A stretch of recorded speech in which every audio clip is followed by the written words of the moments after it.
Hey guys, welcome back to the channel. We're sitting in the back of my F-150 right now, and I wanted to go over the easiest and least expensive stereo upgrade that I've ever done to any one of my vehicles. I've always liked to upgrade the stereo. I've never been a fan of the bass stereos with the paper cones that come in a lot of vehicles. I got the 2018 F-150 not too long ago. It was a big factory stereo upgrade from my 2010 F-150, which factory speakers were not up to my standard. The new F-150, the speakers are much better, but they were just lacking a little low-end help. So I wanted to do a budget-friendly upgrade to kind of give my low end a little help. So I went online and I looked at a bunch of different systems. What I ended up going with was this Rockville 12. I've never dealt with Rockville before, but what I liked about it was it fits underneath the seat of the F-150. I mean, it sticks out a little bit, but to me it doesn't really impede anything as far as using the back seat. I've still got the almost entire underside of the other back seat that's open. I usually leave that up for my gym bag and stuff like that. But the main reason that I got this one was because it had an integrated amplifier. Everything was all in the box, ready to go, and I think the price on this was about $110 on Amazon. So I wasn't really expecting much, but I wasn't looking for too much. I was just looking for a little extra. So I figured, worst case scenario, I get it, I'm not happy with it, I can send it back, because again, it's Amazon. I'm so impressed with this system. I'm going to walk you through the install that I did real quick. It was very basic install. Again, everything's integrated. The amp is right there, so you didn't have to wire any of the speaker. All you have to do is connect the positive, the ground, the remote, and then the speakers. So I guess we'll go in order of how I did it. The first thing I installed was the ground.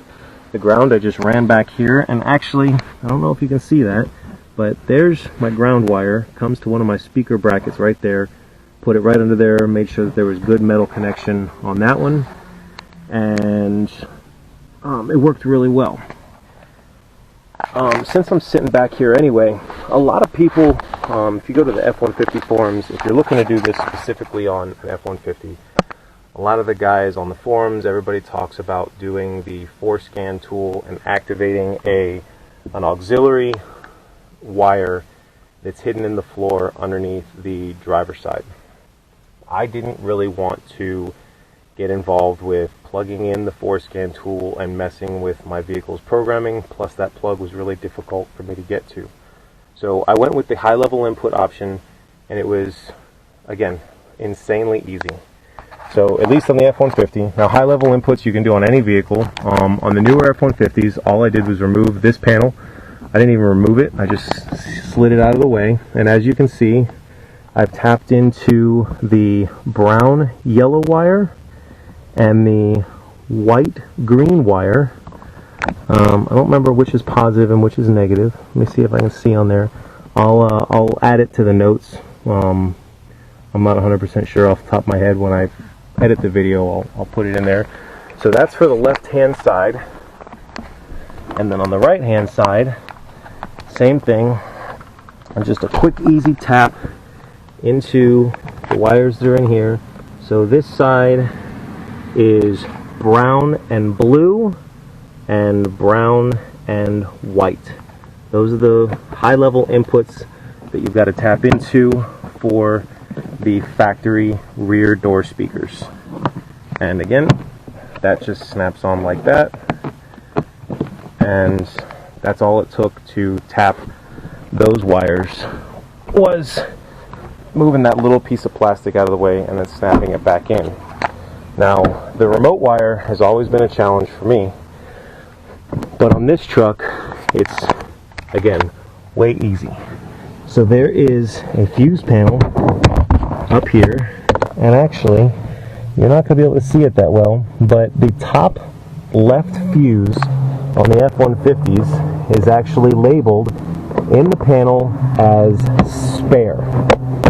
So I wasn't really sure if that was going to work with the ignition and how that was going to work.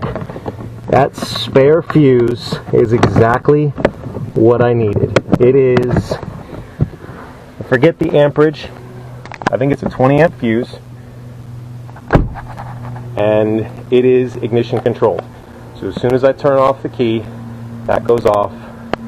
It is the perfect fuse to use for your remote wire. Probably the hardest part about this install was the 12 volt wire. So I tried to keep it as hidden as possible, but I've got a 12 volt wire connected here to the battery, and then it goes through the firewall down, I don't know if you can see it down there, right there. Goes into that little hole in the firewall. I used a hanger to push it through, pulled it under the carpet, ran everything underneath the passenger side all the way to the back, and everything worked out really well. I think install on this subwoofer took me all of 45 minutes to do. Again, having everything be integrated, it was probably one of the easiest speaker installs I've ever done. Now, I'm going to show you the speaker working, and I'm going to do so with the seat up just so that you can see how the speaker is operating. It does work with the seat down. As you can see, that grill protects it. I always operate this with the seat down, but real quick, let me just connect, and I'm going to show you guys how well this speaker functions. I don't know how well you'll be able to see it or hear it. I don't know how well you'll be able to hear it, but I'd like you to see how much there is in regards to that speaker moving. So again, I've got the seat up, not because the speaker doesn't work with the seat down, but because of how the microphone on these cameras works. I don't think you're going to hear any of the bass being relayed through the camera, but I do want you to see the speaker, see how it moves, and see the amount of motion that there is in that speaker and how well it performs. So let's get started.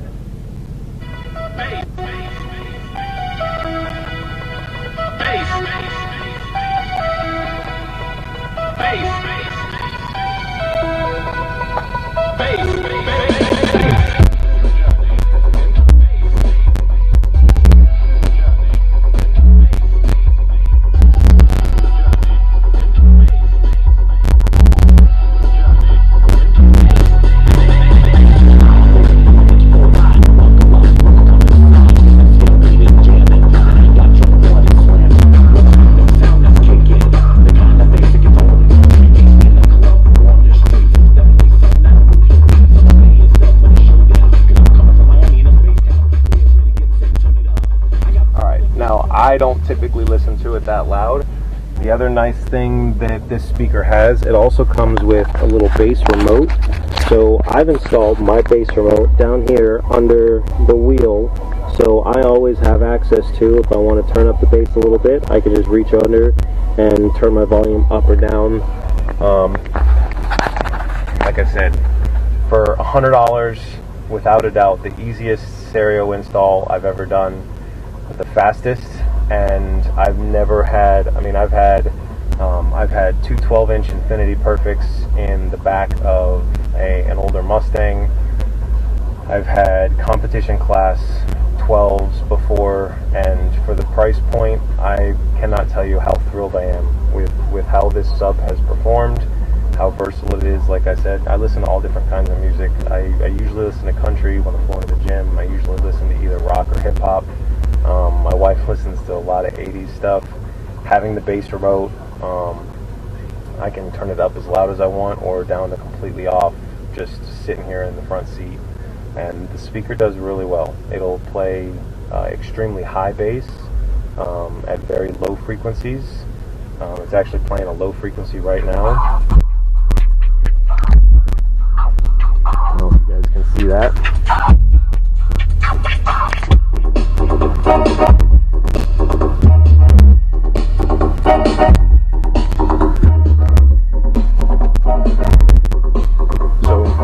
Again, I know I installed it a couple months back. It was before I started doing videos, but I figured it was a good video to do a quick walkthrough. Thanks for watching. If you enjoyed the video and you want to see more, please like and subscribe. There's a lot more videos to come. See you next time.